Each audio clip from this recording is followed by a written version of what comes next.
Hello, hi, good morning. ಸುಸ್ತಾಗ್ತಿದೆ, ಏನಕ್ಕೆ ಅಂತ ಗೊತ್ತಿಲ್ಲ ನನಗೆ. ಐ ಥಿಂಕ್ ನಾನು ಅಪ್ಡೇಟ್ ಕೊಡ್ಲಿಲ್ಲ ನಿಮ್ಗೆ. ಅವತ್ತು ಲಾಸ್ಟ್ ವ್ಲಾಗ್ ಅಲ್ಲಿ ಹೇಳಿದ್ದೆ ದಟ್ ನಾನು ಡಾಕ್ಟರ್ ಹತ್ರ ಹೋಗ್ತಾ ಇದ್ದೀನಿ, ಕೊಲಂಬಿಯಾ ಏಷ್ಯಾ, ಅದೇ ಮಣಿಪಾಲ್ಗೆ. ಬಟ್ ಅದಾದ್ಮೇಲೆ ಐ ಥಿಂಕ್ ನಾನು ಅಪ್ಡೇಟ್ ಕೊಡಕ್ ಆಗ್ಲಿಲ್ಲ, ಯಾಕಂದ್ರೆ ತುಂಬಾನೇ ಕಷ್ಟ ಆಯ್ತು ನನಗೆ. ಆಕ್ಚುಲಿ ನನಗೆ ಫುಡ್ ಪಾಯ್ಸನಿಂಗ್ ಆಗೋಯ್ತು. ಫುಡ್ ಪಾಯ್ಸನಿಂಗ್ ಜೊತೆಗೇನೆ ಅದೇ ಟೈಮಲ್ಲಿ ನನಗೆ ಪೀರಿಯಡ್ಸ್ ಬೇರೆ. ನನಗೆ ಪೀರಿಯಡ್ಸ್ ಬಂದಾಗ ಆ ಫುಡ್ ಪಾಯ್ಸನಿಂಗ್ ಹೊಟ್ಟೆ ಪೇನ್ಗುನು ಮತ್ತೆ ನನ್ನ ಪೀರಿಯಡ್ ಪೇನು ಎರಡು ಮಿಕ್ಸ್ ಆಗಿ ಮರ್ಜ್ ಆಗಿ ಏನ್ ಹೇಳಿ ನನಗಂತೂ ತುಂಬಾ ಅವಸ್ಥೆ ಪಟ್ಟೆ. ನಾನು ತುಂಬಾ ಅವಸ್ಥೆ ಪಟ್ಟೆ. ಆಲ್ಮೋಸ್ಟ್ ಕ್ಲಿನಿಕಲ್ಲೇ ಇದ್ದೆ, ಅಲ್ಲೇನೆ ನನಗೆ ಸ್ವಲ್ಪ ಹೊತ್ತು ರೆಸ್ಟ್ ಮಾಡಕ್ ಹೇಳಿದ್ರು. ಬಟ್ ಏನೋ ಗೊತ್ತಿಲ್ಲ, ನನಗೆ ಅಲ್ಲಿ ರೆಸ್ಟ್ ಮಾಡಕ್ ಆಗ್ಲಿಲ್ಲ. ಅದಕ್ಕೆ ಮನೆಗ್ ಬಂದ್ಬಿಟ್ಟೆ. ಮನೆಗ್ ಬಂದು ದೊಡ್ಡ ತಪ್ಪು ಮಾಡ್ಬಿಟ್ಟೆ. ಯಾಕಂದ್ರೆ ಆ ಪೀರಿಯಡ್ ಪೇನು ಮತ್ತೆ ಆ ಸ್ಟಮಕ್ ಪೇನು ತಡ್ಕೊಳಕ್ ಆಗ್ಲಿಲ್ಲ ನನಗೆ. ಬಟ್ ಆ ಟೈಮಲ್ಲಿ ನಾನು ಒಬ್ಳೆ ಬೇರೆ ಇದ್ದೆ. ಏನ್ ಮಾಡ್ಬೇಕು ಏನ್ ಮಾಡಬಾರ್ದು ಒಂದು ಗೊತ್ತಾಗ್ಲಿಲ್ಲ. ತುಂಬಾ ತುಂಬಾ ತುಂಬಾ ಕಷ್ಟ ಆಯ್ತು. ಬಟ್ ಒಂದು ಟ್ರೈ ಮಾಡೋಣ ಅಂತ ನಂದೊಬ್ರು ಫ್ರೆಂಡ್ ಇದಾರೆ. Is like a mentor to me.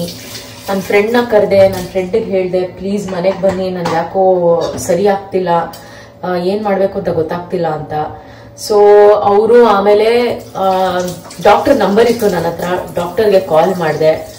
Doctor ಹುಗಿದ್ರು ನನಗೆ, ನೀವ್ ಹೇಳ್ಬೇಕಲ್ವಾ ನೀವು ಒಬ್ಬರೇ ಇದ್ದೀರಾ ಅಂತ ಹೇಳಿದಿದ್ರೆ ನಾನು ಇಲ್ಲೇ ಹಾಸ್ಪಿಟಲ್ ಅಲ್ಲೇ ನಿಮಗೆ ಅಡ್ಮಿಟ್ ಮಾಡಿಸ್ಕೊಂಡು ಸ್ವಲ್ಪ ಹೊತ್ತು ಅಬ್ಸರ್ವೇಷನ್ ಅಲ್ಲಿ ಇಟ್ಟು ಇದ್ ಮಾಡ್ತಾ ಇದ್ದೆ. ಬಟ್ ನೀವು ಯಾಕಂಗ್ ಮಾಡಿದ್ರಿ ಅಂತ ಅಂದೆ. ಡಾಕ್ಟರ್, ನನ್ ಗೊತ್ತಾಗ್ಲಿಲ್ಲ ಈ ಲೆವೆಲ್ ಪೇನ್ ಇರುತ್ತೆ ಅಂತ ನನಗೆ ನಿಜವಾಗ್ಲೂ ಅನ್ಕೊಂಡೇ ಇರ್ಲಿಲ್ಲ ನಾನು ಅಂತ ಹೇಳ್ದೆ. ಸೊ ಹಾಗಾಗಿ ಡಾಕ್ಟರ್ ಹೇಳಿದ್ರು. ಆಮೇಲೆ ನನ್ ಫ್ರೆಂಡ್ ಬಂದ್ರು, ಪಾಪ ಅವ್ರಿಗೂ ಸ್ವಲ್ಪ ಟೈಮ್ ತಗೊಳ್ತು. ಯಾರಿಗೂ ಸಡನ್ ಆಗಿ ಕರಿಯಕ್ ಆಗಲ್ಲ ಅಲ್ಲ ಇಂಥ ಟೈಮಲ್ಲಿ. But I think god was great. ಅವ್ರ ಪಾಪ ಹೆಂಗೋ ಮಾಡಿ, ಅದೇ ಹೇಳ್ತಾರಲ್ಲ, ಲೈಫ್ ಅಲ್ಲಿ ಒಂದು ಒಳ್ಳೆ ಫ್ರೆಂಡ್ ಇರೋದು ತುಂಬಾ ಮುಖ್ಯ. ನನ್ ಪ್ರಕಾರ ನಿಮ್ಮ ಹತ್ರ 10 ಫ್ರೆಂಡ್ ಇದಾರೆ ಅದೆಲ್ಲ ಮುಖ್ಯ, ಬಟ್ ಒಂದು ಒಳ್ಳೆ ಫ್ರೆಂಡ್ ನಿಮ್ಗೆ ಯಾವುದೇ ಟೈಮಲ್ಲಿ ಆಗಿರ್ಬೋದು, ಅವರು ನಿಮ್ಗೋಸ್ಕರ ಇರುವಂತ ಒಂದು ಫ್ರೆಂಡ್. ಪಾಪ ಅವ್ರ ಕೆಲ್ಸಗಳು ಇರುತ್ತೆ, ಅವ್ರ ಕಾರ್ಯಗಳು ಇರುತ್ತೆ, ಅದನ್ನೆಲ್ಲ ಬಿಟ್ಟು ನಮ್ಗೋಸ್ಕರ ಬರ್ಬೇಕು ಅಂದ್ರೆ ಒಂದು ಸಾಮಾನ್ಯವಾದ ಫ್ರೆಂಡ್ ಅಂತೂ ನಿಮ್ ಲೈಫಲ್ಲಿ ಅದನ್ನ ಮಾಡಕ್ ಆಗಲ್ಲ. ಸುಮ್ನೆ ಹಾಯ್ ಬಾಯ್ ಹೇಳೋಂತ ಫ್ರೆಂಡು, ಪಾರ್ಟಿಗೆ ಸಿಗೋಂತ ಫ್ರೆಂಡ್ಸ್ ಅವರೆಲ್ಲ ಮಾಡಕ್ಕಾಗಲ್ಲ. ನಿಜವಾಗ್ಲೂ ನಿಮಗೋಸ್ಕರ ಒಳ್ಳೇದನ್ನ ಬಯಸೋರು, ನಿಜವಾಗ್ಲೂ ನಿಮ್ಮನ್ನ ಅರ್ಥ ಮಾಡ್ಕೊಂಡವ್ರು, ನಿಜವಾಗ್ಲೂ ನಿಮ್ಮ ಸಿಚುವೇಶನ್ ಏನು ಅಂತ ತಿಳ್ಕೊಂಡು ಅದಕ್ಕೆ ಸಹಕರಿಸೋರು ಮಾತ್ರ ಒಂದು ಒಳ್ಳೆ ಫ್ರೆಂಡ್ ಆಗೋದಕ್ಕೆ ಸಾಧ್ಯ. ಸೊ ದೇವ್ರ ದಯೆಯಿಂದ ನಾನು ನಿಜವಾಗ್ಲೂ ನನ್ನ ಜೀಸಸ್ ಕ್ರೈಸ್ಟ್ ನಾನ್ ನಂಬಿರೋ, ಅಂದ್ರೆ ಎಲ್ಲಾ ದೇವರು ಒಂದೇನೆ. ಬಟ್ ನನ್ನ ಲೈಫಲ್ಲಿ ಬೀಯಿಂಗ್ ಅ ಕ್ರಿಶ್ಚಿಯನ್, ನಾನು ಜೀಸಸ್ ಕ್ರೈಸ್ಟ್ಗೆ ಎಷ್ಟು ಪ್ರೇ ಮಾಡ್ತೀನಿ ಅಂದ್ರೆ ಯೇಸು ನನ್ನ ಲೈಫಲ್ಲಿ ತುಂಬಾನೇ ನನಗೆ ಇದ್ ಕೊಟ್ಟಿದ್ದಾರೆ. ಯಾವತ್ತೂ ನನ್ನ ಕೈ ಬಿಟ್ಟಿಲ್ಲ. ಇದು ಹೇಳ್ತಾ ನನಗೆ ಅಳುನೇ ಬರುತ್ತೆ. ಯಾಕಂದ್ರೆ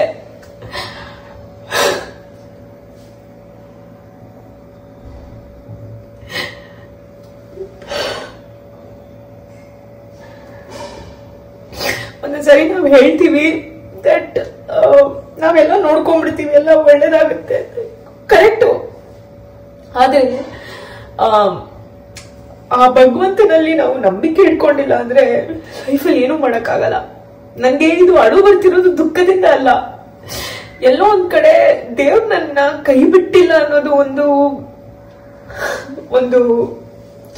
ಒಂದು ಇದಿದೆಯಲ್ಲ, ಒಂದು ಭರವಸೆ ನನ್ನಲ್ಲಿ ಅವರೇ ಮೂಡಿಸಿರೋದು, ದೇವರೇ ಮೂಡಿಸಿರೋದು, ಇನ್ಯಾರೂ ಅಲ್ಲ.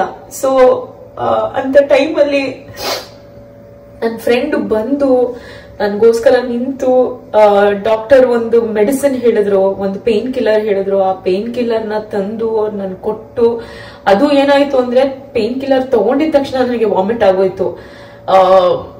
ಆ ಲೆವೆಲ್ಗೆ ವಾಮಿಟ್ ಆಯ್ತು ಅಂದ್ರೆ ನನಗೆ ತಡ್ಕೊಳಕ್ಕಾಗಿಲ್ಲ. ಅಂದ್ರೆ ಆ ಪೇನ್ ಅಷ್ಟೊಂದಿತ್ತು ದಟ್ ನನಗೆ ವಾಮಿಟ್ ಆದ್ಮೇಲೆನೆ ಎಲ್ಲೋ ಒಂದ್ ಕಡೆ ಒಂದು ರಿಲೀಫ್ ಅಂತ ಸಿಕ್ತು ನನಗೆ. ಬಟ್ ಅಂದ್ರೂ ನಾನು ಇನ್ನೊಂದು ಪೇನ್ ಕಿಲ್ಲರ್ ತಗೊಂಡೆ, ಯಾಕಂದ್ರೆ ನಾನು ವಾಮಿಟ್ ಮಾಡಿದ ತಕ್ಷಣ ಆ ಪೇನ್ ಕಿಲ್ಲರ್ ಹೋಗೇ ಬಿಡ್ತು. ಸೊ ಹಾಗಾಗಿ ಇನ್ನೊಂದು ಪೇನ್ ಕಿಲ್ಲರ್ ತಗೊಂಡು ಸ್ವಲ್ಪ ಹೊತ್ತು ಅದೇನೋ ಗೊತ್ತಿಲ್ಲ, ಯಾವಾಗ ನನ್ನ ಕಣ್ಣಿಗೆ ನಿದ್ದೆ ಬಂತು, ಮಲ್ಕೊಂಡೇ ಬಿಟ್ಟೆ ನಾನು. ಅಲ್ಲಿ ತನಕನೂ ನನ್ನ ಫ್ರೆಂಡು ನನ್ನ ಪಕ್ಕದಲ್ಲೇ ಕೂತು, ಪಾಪ ಅವ್ರ ಕೆಲ್ಸಗಳಿತ್ತು, ಅದನ್ನ ಬಿಟ್ಟು ನನ್ನ ಜೊತೆನೆ ಕೂತು ತುಂಬಾ ಸುಮಾರು ಹೊತ್ತು ನನ್ನ ಹತ್ರನೇ ಕೂತಿದ್ರು. ನಾನು ಮಲ್ಗಿದೀನಿ ಅಂತ ನೋಡಿದಾಗ ನನಗೇನು ಹೇಳ್ದೇನೆ ಕೇಳ್ದೆ ನನ್ನ ಮನೆಯಿಂದ ಜಸ್ಟ್ ಡೋರ್ ಎಳ್ಕೊಂಡು ಹೋಗಿ ಅವರು ಐ ಕಾಂಟ್ ಥ್ಯಾಂಕ್ ಇನಫ್. ನಾನು ಯಾವತ್ತೂ ಒಂದ್ ಮಾತು ಹೇಳ್ತಾ ಇರ್ತೀನಿ, ನೀವು ಒಬ್ಬರೇ ಇರುವಾಗ ಲೈಫಲ್ಲಿ ನಾನ್ ನಂಬಿರೋದೇನಂದ್ರೆ, ನನ್ನ ದೇವ್ರು ಎಲ್ಲಾನ ಯಾರಿಗಾನ ಒಬ್ರು ಕರೆಸ್ತಾನೆ ಅಂತ. ನನ್ನ ಒಬ್ಳನ್ನೇ ಬಿಡಲ್ಲ. ಯಾವುದೇ ದುಃಖ ಆಗಿರ್ಬೋದು, ಯಾವುದೇ ಸಿಚುವೇಶನ್ ಆಗಿರ್ಬೋದು, ಯಾವುದೇ ಒಂದು ಎಮರ್ಜೆನ್ಸಿ ಆಗಿರ್ಬೋದು, ನನ್ನ ದೇವ್ರು ನನ್ನ ಕೈ ಬಿಡಲ್ಲ ಅಂತ ನನಗೆ ತುಂಬಾ ಚೆನ್ನಾಗಿ ಗೊತ್ತಿತ್ತು. ಆ ಮೊಮೆಂಟ್ ಅಲ್ಲಿ ಯಾರಿಗಾನ ಕಳಿಸ್ತಾರೆ ಅಂತ ನನಗೆ ಚೆನ್ನಾಗಿ ಗೊತ್ತಿತ್ತು. ಐ ಥಿಂಕ್ ಆ ಫೇತ್ ಇದೆಯಲ್ಲ, ಫೇತ್ ಅಂದ್ರೆ ಏನ್ ಹೇಳಿ, ಕಣ್ಣು ಮುಚ್ಕೊಂಡು ಆ ಭಗವಂತನ ಮೇಲೆ ನಾವು ಆ ನಂಬಿಕೆ ಇಡ್ಕೊಬೇಕು, ಆ ಫೇತ್ ಇಡ್ಕೊಬೇಕು. ಆ ಫೇತ್ ನನಗಿದೆ. ಇವತ್ತು ಈ ವಿಡಿಯೋ ಮೂಲಕ ನಾನು ಏನಕ್ಕೆ ಇದನ್ನ ಹೇಳ್ತಾ ಇದ್ದೀನಿ ಅಂದ್ರೆ, ನಿಜವಾಗ್ಲೂ ನಾನು ಇದನ್ನ ಮಾತಾಡ್ಬೇಕು ಅಂತ ನಾನು ಜಸ್ಟ್ ರ್ಯಾಂಡಮ್ ಆಗಿ ನಿಮ್ಗೊಂದು ಅಪ್ಡೇಟ್ ಕೊಡೋಣ ಅಂತ ಶುರು ಮಾಡಿದೆ. ಬಟ್ ಎಲ್ಲೋ ಒಂದ್ ಕಡೆ ನನ್ನ ಮನ್ಸಲ್ಲಿ ಇದ್ದಿದ್ದು ಒಂದು ದುಃಖನೇ ಇರ್ಬೋದು, ಇಲ್ಲ ಏನೇ ಇರ್ಬೋದು, ನಿಮ್ಮ ಹತ್ರ ಹಂಚ್ಕೊಳ್ಬೇಕು ಅಂತ ಅನಿಸ್ತು. ಯಾಕಂದ್ರೆ ನೀವು ಒಂದು ಫ್ಯಾಮಿಲಿ ತರ ಆಗ್ಬಿಟ್ಟಿದೀರಾ ನನ್ಗೆ. ನಾನು ಯಾವತ್ತನ ನನಗೆ ಏನೇ ಅನ್ಸಿದ್ರು ನಾನು ಮಾತಾಡ್ಬೇಕು ಅಂದ್ರೆ ನಾನು ನಿಮ್ಗಳ ಹತ್ರ ಮಾತಾಡ್ತೀನಿ. ಒಂಥರ ತುಂಬಾ ನನಗೆ ಒಬ್ಳೆ ಅಂತ ಅನ್ಸೋದೇ ಇಲ್ಲ. ಯಾಕಂದ್ರೆ ನನ್ಗೆ ಒಬ್ಳೆ ಇರೋದು ಸಂಕಟ ಅಲ್ವೇ ಇಲ್ಲ. ನಾ ಹೇಳದ್ನಲ್ಲ, I am not lonely, I am just alone staying, I am living my life. But ನನ್ಗೆ ಲೋನ್ಲಿನೆಸ್ ಇಲ್ಲ, ಅನ್ಹ್ಯಾಪಿನೆಸ್ ಅಂತ ಏನೂ ಇಲ್ಲ. ಸೊ ಹಾಗಾಗಿ ನಿಮ್ಮ ಹತ್ರ ಹಂಚ್ಕೊಬೇಕು ಅಂತ. ಇವಾಗ ಐ ಆಮ್ ಫೈನ್. ಸ್ವಲ್ಪ ಎನರ್ಜಿ ಇನ್ನೂ ವಾಪಸ್ ಬಂದಿಲ್ಲ. ಆಲ್ಸೋ ಬಿಕಾಸ್ ನಾನು ಆಲ್ಮೋಸ್ಟ್ 40+ ಇವಾಗ ಆಗ್ತಿರೋದ್ರಿಂದ ಎಲ್ಲೋ ಒಂದ್ ಕಡೆ ಐ ಥಿಂಕ್ ಏಜ್ ಪ್ರಕಾರ ಎನರ್ಜಿನೂ ಲೋ ಆಗುತ್ತೆ. ಮೆನುಪಾಸಲ್ ಸ್ಟೇಜ್ ನಾವು ಬರ್ತಾ ಇರ್ತೀವಿ. ಮೆನುಪಾಸ್ ಬಗ್ಗೆ ಗೊತ್ತಿಲ್ಲ ಅಂದ್ರೆ ಪ್ಲೀಸ್ ತಿಳ್ಕೊಳ್ಳಿ. ಎಲ್ಲ ಹೆಂಗಸ್ರಿಗೂ 35 to 45 ಇಲ್ಲ 50 ಒಳಗೆ ಮೆನುಪಾಸಲ್ ಪೀರಿಯಡ್ ಇದ್ದೇ ಇರುತ್ತೆ. ಸೊ ಹಾಗಾಗಿ ಎಲ್ಲೋ ಒಂದ್ ಕಡೆ ಹಾರ್ಮೋನಲ್ ಚೇಂಜಸ್ ಆಗ್ತಾ ಇರುತ್ತೆ. ಸೊ ಜಸ್ಟ್ ನನ್ನ ಮನದಾಳದ ಒಂದು ಮಾತನ್ನ ನಿಮ್ಮ ಹತ್ರ ಹೇಳೋಣ ಅಂತ ಅನ್ಕೊಂಡೆ. ಅದಕ್ಕೇನೆ ಜಸ್ಟ್ ರ್ಯಾಂಡಮ್ ಆಗಿ ಬಂತು. ಏನೋ ಪ್ಲಾನ್ ಡಿಸೈಡ್ ಏನು ಮಾಡಿಲ್ಲ ನಾನು. ಬಟ್ ನಿಜ ಹೇಳ್ತೀನಿ, ನೀವು ನಂಬಿರೋ ದೇವ್ರನ್ನ ಯಾವತ್ತೂ ಅವ್ರಿಗೆ ಪ್ರಶ್ನೆ ಮಾಡಕ್ ಹೋಗ್ಬೇಡಿ. ನೀನಿಲ್ಲ, ನೀನ್ ಎಲ್ಲಿದ್ಯಾ, ನೀನ್ ಏನ್ ಮಾಡ್ತಿದ್ಯಾ ಅಂತ. ನಿಜ ಹೇಳ್ತೀನಿ, ದೇವ್ರು ಏನೇ ಪೊಸಿಷನ್ ನಮ್ಗೆ ತಂದ್ಕೊಟ್ರು ಅವ್ರು ಯಾವತ್ತು ನಮ್ ಕೈ ಬಿಡಲ್ಲ. ಅವ್ರಿಗೆ ಗೊತ್ತು ಯಾವ ಮೊಮೆಂಟ್ ಅಲ್ಲಿ ಏನ್ ಮಾಡ್ಬೇಕು, ಯಾವ ಮೊಮೆಂಟ್ ಅಲ್ಲಿ ನಮ್ಗೆ ಏನ್ ಒಳ್ಳೇದಾಗತ್ತೆ, ಏನ್ ತಪ್ಪು ಏನ್ ಸರಿ ಎಲ್ಲ ನಮ್ಮ ಆ ಭಗವಂತನಿಗೆ ಗೊತ್ತು. ನಾವ್ ಹೇಳ್ತೀವಿ ಸೈನ್ಸ್ ಅಂತ. ಸೈನ್ಸ್ ಒಳ್ಳೇದು ಹೌದು, ನಮಗೆ ಸೈನ್ಸ್ ಬಗ್ಗೆ ಎಲ್ಲ ನಮ್ಮ ಹ್ಯೂಮನ್ ಬ್ರೈನ್ ಪ್ರಕಾರ ನಾವು ಎಷ್ಟು ತಿಳ್ಕೊಬಹುದು. ನನ್ನ ಪ್ರಕಾರ ಸೈನ್ಸ್ಗೆ ಎಲ್ಲಿ ಪ್ರಶ್ನೆಗಳಿಗೆ ಉತ್ತರ ಸಿಗಲ್ವೋ ಅದಾದ್ಮೇಲೆ ನನ್ನ ಪ್ರಕಾರ ಅದು ದೇವ್ರೆ. ಬಿಕಾಸ್ ಒಂದ್ ಲೆವೆಲ್ ತನಕ ನಾವು ಒಂದ್ ಪ್ರಶ್ನೆಗೆ ಉತ್ತರ ಹುಡುಕ್ಬೋದು, ಆದ್ರೆ ಒಂದು ಮಿತಿ ಮೀರಿದ್ಮೇಲೆ ಅದಕ್ಕೆ ಪ್ರಶ್ನೆಗೆ ಉತ್ತರನೇ ಇಲ್ಲ ಅಂತ ಹೇಳ್ತಾರೆ. ನಮ್ಮ ತಲೆಯಲ್ಲಿ ಎಷ್ಟೋ ಪ್ರಶ್ನೆಗಳು ಬರುತ್ತೆ, ಎಲ್ಲಾ ಪ್ರಶ್ನೆಗೂ ನಾವು ಉತ್ತರ ಕೊಡ್ಬೇಕು ಅಂತ ಅಲ್ಲ. ಆದ್ರೆ ನಾವು ಸೈಂಟಿಫಿಕ್ಲಿ ನೋಡಕ್ ಹೋದ್ರೆ ಯಾವ್ದೋ ಒಂದು ಪ್ರಶ್ನೆಗೆ ಉತ್ತರ ಇದೆಯಾ ಇಲ್ವಾ ಅಂತ ಹುಡುಕಕ್ ಹೋದಾಗ ಸಿಗ್ಬೋದೇನೋ, ಸೈಂಟಿಫಿಕ್ಲಿ ಒಂದ್ ಲೆವೆಲ್ಗೆ ಸಿಗ್ಬೋದು. ಬಟ್ ಅದಾದ್ಮೇಲೆ ನಮ್ಗೆ ಉತ್ತರ ಸಿಗಲ್ಲ ಅಂದಾಗ ನಾನು ಅಲ್ಲಿಂದ ನಂಬೋದು ಅದು ದೇವ್ರೆ. ಅದು ದೇವ್ರ ಹತ್ರನೇ ಉತ್ತರ ಇರೋದು, ದೇವ್ರಿಗೆ ಗೊತ್ತು. ಯಾಕಂದ್ರೆ ನಮ್ಮ ಹ್ಯೂಮನ್ ಬ್ರೈನ್ ಆ ಲೆವೆಲ್ಗೆ ಹೋಗಲ್ಲ ಅಂತ. ಅದಕ್ಕೇನೆ I truly believe in god. I truly believe that ನಮ್ಮ ಮೇಲೆ ಒಂದು ಅಪಾರವಾದ ಒಂದು ಪವರ್ ಇದೆ, ಆ ಎನರ್ಜಿ ಇದೆ. ಅದೇ ನಮ್ಮನ್ನ ಇಲ್ಲಿ ತನಕ ನಡೆಸ್ಕೊಂಡು ಬರ್ತಾ ಇದೆ. ನಮ್ಮ ಹೆಲ್ತ್ ಆಗಿರ್ಬೋದು, ನಮ್ಮ ಸಿಚುವೇಶನ್ಸ್ ಆಗಿರ್ಬೋದು. ಒಂದೊಂದ್ಸರಿ ತುಂಬಾ ಆಶ್ಚರ್ಯ ಆಗುತ್ತೆ ಅಲ್ವಾ, ನಾವ್ ಏನೋ ಅನ್ಕೊಂಡಿರ್ತೀವಿ, ಏನೋ ಆಗುತ್ತೆ. ನಾವು ಒಂದನ್ನ ಅನ್ಕೊಂಡು ಅದ್ರಕ್ಕೆ ಹಿಂದೆ ಕೆಲಸ ಮಾಡ್ತಾ ಇರ್ತೀವಿ, ಬಟ್ ಅದ್ರಲ್ಲಿ ರಿಸಲ್ಟ್ ಸಿಗದೆ ಬೇರೆ ಯಾವ್ದ್ರಲ್ಲೂ ರಿಸಲ್ಟ್ ಸಿಕ್ಕಿರುತ್ತೆ. ಸೊ ಮತ್ತೆ ಇನ್ನೊಂದು ವಿಷಯ ನಾನು ನಿಮ್ಗೆ ಏನಕ್ಕೆ ಹೇಳ್ಬೇಕು ಅಂತ ಇದ್ ಮಾಡಿದೆ ಅಂದ್ರೆ, ಮನುಷ್ಯ ಯಾವಾಗ್ಲೂ ನಾವು ಏನೋ ಅಚೀವ್ ಮಾಡ್ಬೇಕು ಲೈಫಲ್ಲಿ, ಅದನ್ನ ಮಾಡ್ಬೇಕು, ಇದನ್ ಮಾಡ್ಬೇಕು, ಈ ತರ ದುಡ್ಡು ದುಡಿಬೇಕು, ಮನೆ ಕಟ್ಟಿಸ್ಬೇಕು, ಕಾರ್ ತಗೊಬೇಕು, ನನ್ಗೆ ಈ ತರ ಒಂದು ಒಳ್ಳೆ ಪೊಸಿಷನ್ ಸಿಗ್ಬೇಕು ನನ್ನ ಕೆಲ್ಸಗಳಲ್ಲಿ, ಅದು ಇದು ಅಂತ ಏನೇನೋ ಸ್ಟ್ರೈವ್ ಮಾಡ್ತಾ ಇರ್ತೀವಿ. ಈ ಮಧ್ಯದಲ್ಲಿ ನಾವು ನಮ್ಮ ಹೆಲ್ತ್, ನಮ್ಮ ಸ್ಲೀಪ್ ಪ್ಯಾಟರ್ನು, ನಾವು ಮಲ್ಗೋ ಟೈಮು, ಊಟ ಮಾಡೋ ಟೈಮು, ನಮ್ಮ ಒಂದು ಫ್ಯಾಮಿಲಿ ಜೊತೆ ಸ್ಪೆಂಡ್ ಮಾಡೋ ಟೈಮು, ಇವೆಲ್ಲಾನು ನಾವು ಬ್ಯಾಕ್ ಸೀಟ್ಗೆ ಹಾಕ್ಬಿಟ್ಟಿರ್ತೀವಿ, ಒಂದು ಸ್ಟೆಪ್ ಹಿಂದೆ ಹಾಕ್ಬಿಟ್ಟಿರ್ತೀವಿ, ಅದಕ್ಕೆ ಪ್ರಯಾರಿಟಿನೇ ಕೊಟ್ಟಿರಲ್ಲ. ಇಂದೆಲ್ಲ ಮಾಡುವಾಗ ಬರೀ ಕೆಲಸ, ದುಡ್ಡು, ದುಡಿಮೆ, ಹೆಸರು, ಪವರು ಅನ್ನೋದನ್ನ ಅದ್ ಹಿಂದೆನೆ ಹೋಗ್ತಾ ಇರ್ತೀವಿ. ನಾವು ಇದನ್ನೆಲ್ಲ ಯೋಚನೆ ಮಾಡಿರಲ್ಲ, ಅದನ್ನ ಸೆಕೆಂಡ್ ಹಾಕ್ಬಿಡ್ತೀವಿ. ಬೈ ದ ವೇ ನಾವು ಇದನ್ನ ಫಸ್ಟ್ ಹಾಕ್ಬೇಕು. ಕೆಲಸ ಕಾರ್ಯಗಳು ನಡೀತಾ ಇರುತ್ತೆ, ಅದಕ್ಕೊಂದು ಟೈಮ್ ಅಂತ ಇರುತ್ತೆ, ಅದಕ್ಕೊಂದು ಟೈಮ್ ನ ಸೆಟ್ ಮಾಡ್ಬಿಟ್ಟು ಇಷ್ಟಕ್ಕೆ ದುಡಿದು ಇಷ್ಟಕ್ಕೆ ಮುಗಿಸ್ಬಿಡ್ಬೇಕು. ತೀರಾ ಆಸೆ ಇಡ್ಕೊಂಡು ಅದ್ ಮಾಡ್ಬೇಕು ಇದ್ ಮಾಡ್ಬೇಕು ಅಂತ ಇದ್ ಮಾಡ್ತೀವಿ. ಬಟ್ ನನ್ನ ಲೈಫಲ್ಲಿ ನಾನು ಅನುಭವಿಸಿರೋದು ಏನು ಅಂದ್ರೆ, ನೀವ್ ಇಷ್ಟೆಲ್ಲಾ ಮಾಡಿ ಇವೆಲ್ಲಾನು ಪ್ರಾಬ್ಲಮ್ ಅಂತ ಅನ್ಕೊಳ್ಳಿ. ಫಾರ್ ಎಕ್ಸಾಂಪಲ್, ನಿಮ್ಗೇನು EMI ಕಟ್ಟಬೇಕು, ಲೋನ್ಸ್ ಇದೆ, ಅದಿದೆ, ದುಡ್ಡಿರಲ್ಲ, ಅದು ಇದು ಅಂತ ನಾವು ಎಷ್ಟು ಸ್ಟ್ರೆಸ್ಸು ಟೆನ್ಷನ್ ತಗೊಂಡ್ಬಿಡ್ತೀವಿ ಲೈಫಲ್ಲಿ. ಆದ್ರೆ ಇದೆಲ್ಲದಕ್ಕಿಂತ ಜಾಸ್ತಿ ಟೆನ್ಷನ್ ಲೈಫಲ್ಲಿ ಸ್ಟ್ರೆಸ್ ಆಗೋದು ನಿಮ್ಗೆ ಹೆಲ್ತ್ ಹಾಳಾದಾಗ. ಒಂದು ಸರಿ ಹೆಲ್ತ್ ಹಾಳಾದಾಗ ನಿಮ್ಗೆ ನೀವ್ ಏನ್ ಅನ್ಕೊಂಡಿರ್ತೀರಲ್ಲ, ಎಲ್ಲಾ ದೊಡ್ಡ ಪ್ರಾಬ್ಲಮ್ಸ್ ಅದು ಇದು ಅಂತ, ಅವೆಲ್ಲ ಪ್ರಾಬ್ಲಮ್ ತರ ಕಾಣೋದೇ ಇಲ್ಲ. ಅವೆಲ್ಲ ಪ್ರಾಬ್ಲಮ್ ತರ ಕಾಣೋದೇ ಇಲ್ಲ. ಯಾಕಂದ್ರೆ ಹೆಲ್ತ್ ಈಸ್ ಎವ್ರಿಥಿಂಗ್. ಹೆಲ್ತ್ ದೊಡ್ಡ, ನಿಮ್ ಹೆಲ್ತ್ ಪ್ರಾಬ್ಲಮ್ ಬಂದಾಗ ನಿಮ್ಗೆ ಮಿಕ್ಕಿದ್ ಎಲ್ಲಾನು ಚಿಕ್ಕದೇ ಅನ್ಸೋದು.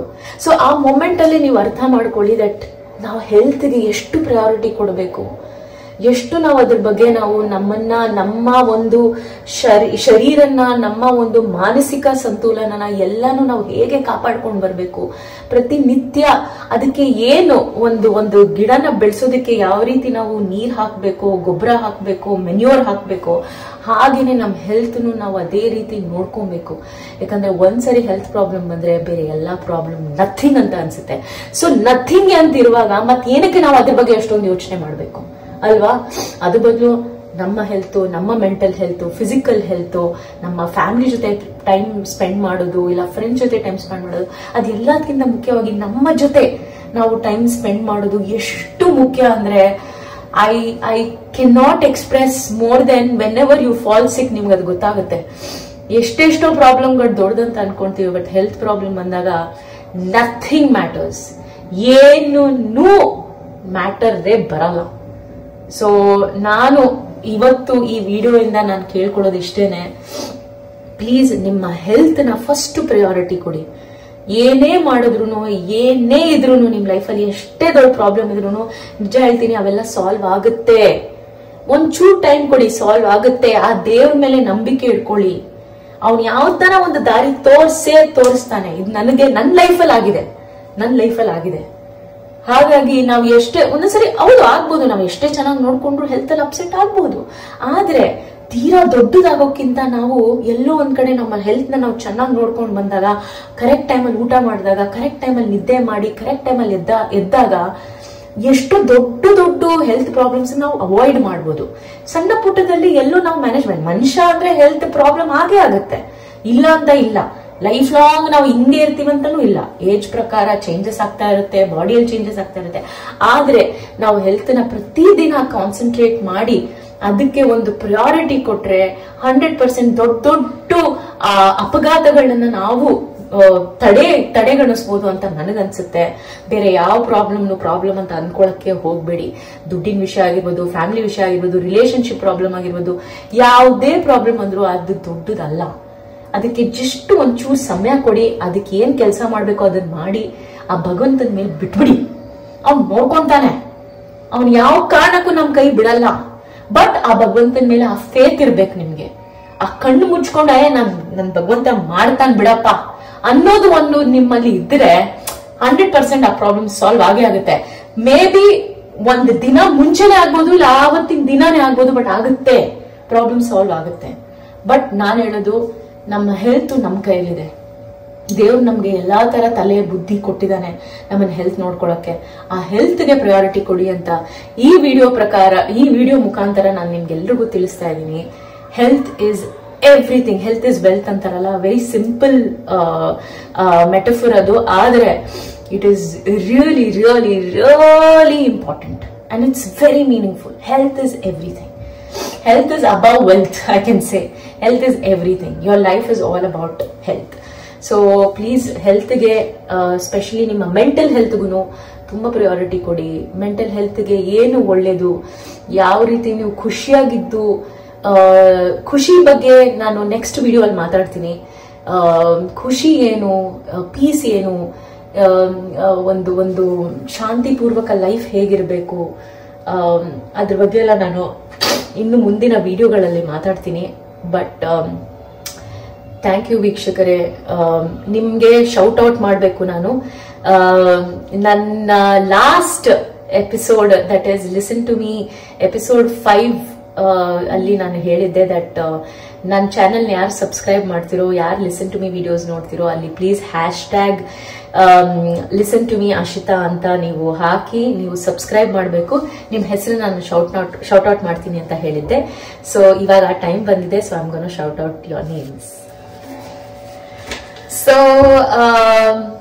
ನನಗೆ ತುಂಬಾ ತುಂಬಾ ತುಂಬಾ ಖುಷಿ ಆಗ್ತಿದೆ ದಟ್ ನನ್ನ ಒಂದು ವಿಡಿಯೋಗೆ ಈವನ್ ಒಂದು ಸಬ್ಸ್ಕ್ರೈಬರ್ ಬಂದ್ರು ನನಗೆ ಅದೊಂಥರ ದೊಡ್ಡ ಮೋಟಿವೇಶನ್.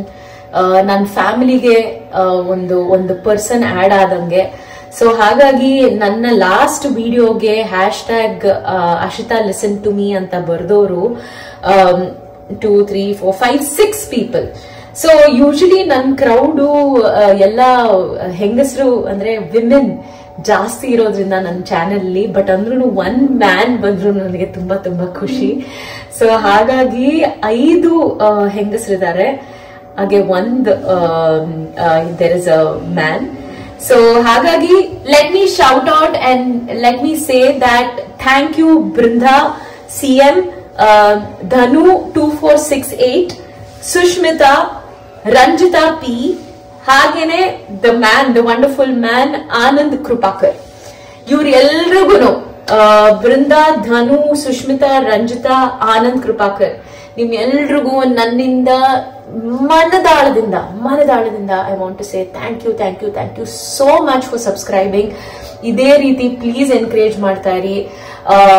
ನನ್ನ ವಿಡಿಯೋಸ್ ನ ನೋಡ್ತಾ ಇರಿ, ಶೇರ್ ಮಾಡಿ. ನಿಮ್ಗೆ ಅನ್ಸಿದ್ರೆ ಎಲ್ಲೋ ಒಂದ್ ಕಡೆ ಬೇರೆಯವ್ರಿಗೂ ಹೆಲ್ಪ್ ಆಗುತ್ತೆ, ನಿಮ್ಗೂ ಹೆಲ್ಪ್ ಆಗುತ್ತೆ ಅಂದ್ರೆ ಪ್ಲೀಸ್ ಶೇರ್ ಮಾಡೋದನ್ನ ಮರಿಬೇಡಿ, ಲೈಕ್ ಮಾಡೋದನ್ನ ಮರಿಬೇಡಿ. ಇದು ನಿಮಗೆ ಅಂತಲ್ಲ, ಎಲ್ರಿಗೂ ಹೇಳ್ತಾ ಇದೀನಿ, ನನ್ನೆಲ್ಲ ಸಬ್ಸ್ಕ್ರೈಬರ್ಸ್ಗೂ, ಇಲ್ಲ ಹೊಸದಾಗಿ ಬಂದು ನನ್ನ ಚಾನೆಲ್ ವೀಕ್ಷಿಸ್ತಾ ಇರೋ ಎಲ್ಲ ವ್ಯೂವರ್ಸ್ಗೂ ನಾನ್ ಕೇಳ್ಕೊಳ್ಳೋದು, please subscribe my channel, bell icon ನ ಪ್ರೆಸ್ ಮಾಡೋದನ್ನ ಮರಿಬೇಡಿ, so that new videos notification ನಿಮಗೆ ಬರುತ್ತೆ.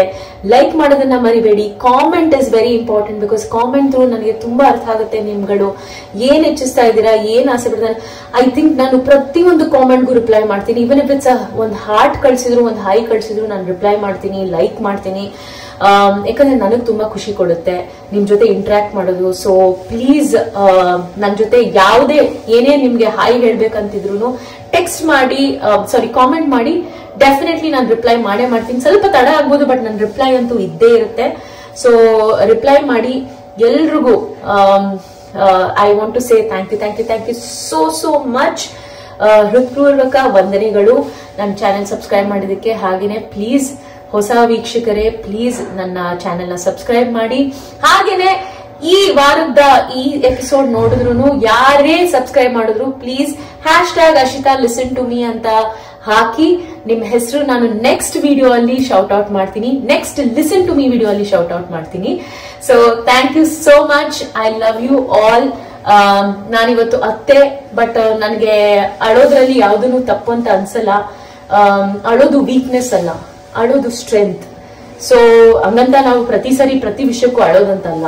ನಮ್ಗೆ ನಮ್ಮ ಮನಸ್ಸಲ್ಲಿ ಏನೇ ಇದ್ರೂ ಅದನ್ನ ನಾವು ಹಂಚ್ಕೊಳ್ಳುವಾಗ ನಮ್ಮ ಮನಸ್ಸಲ್ಲಿರೋ ಭಾವನೆಗಳು, ಇಮೋಷನ್ಸು ನಮ್ಮ ಕಣ್ಣು ಮೂಲಕ ಇಲ್ಲ ನಮ್ಮ ಅಳು ಮೂಲಕ ಹೊರಗೆ ಬರುತ್ತೆ ಅಂದ್ರೆ ಅದರಲ್ಲಿ ತಪ್ಪೇನೂ ಇಲ್ಲ. ಸೊ ಹುಡುಗನೇ ಆಗಿರ್ಬೋದು, ಹುಡುಗಿನೇ ಆಗಿರ್ಬೋದು, ಎಷ್ಟೇ ವಯಸ್ಸಾಗಿರ್ಬೋದು, ನಿಮ್ಗೆ ಅಳಬೇಕು ಅನ್ಸಿದ್ರೆ ಪ್ಲೀಸ್ ಅಳಿ. ಅದರಲ್ಲಿ ಕರೇಜ್ ಇದೆ, ಸ್ಟ್ರೆಂತ್ ಇದೆ, ವೀಕ್ನೆಸ್ ಅಂತೂ ಇಲ್ಲವೇ ಇಲ್ಲ.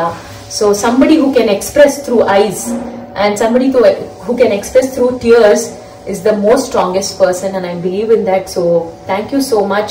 ಎಲ್ರು ಇದೇ ರೀತಿ ನನ್ನ ವಿಡಿಯೋಸ್ ವೀಕ್ಷಿಸಿ ಅಂಡ್ ಯಾವ ರೀತಿ ವಿಡಿಯೋಸ್ ಮಾಡ್ಬೇಕಂತಾನು ಕಾಮೆಂಟ್ ಮಾಡಿ, ಏನೇ ಇದ್ರೂ ಹೇಳಿ ನಂಗೆ. Thank you so much.